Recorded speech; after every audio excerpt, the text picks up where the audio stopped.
New tonight, 3 men are now jailed in connection with an early morning shooting after an alleged party for prom.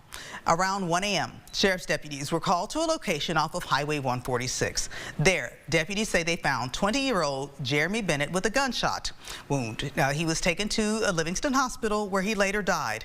Investigators determined the gathering began as an after-prom party and then grew into a large event where people were drinking alcohol, smoking marijuana, and displaying firearms. 19-year-old Osvaldo Alvarez and 21-year-old Gabriel Ramirez Jr. are each charged with deadly conduct, while 19-year-old John Villarreal has been arrested for unlawful carrying of a weapon.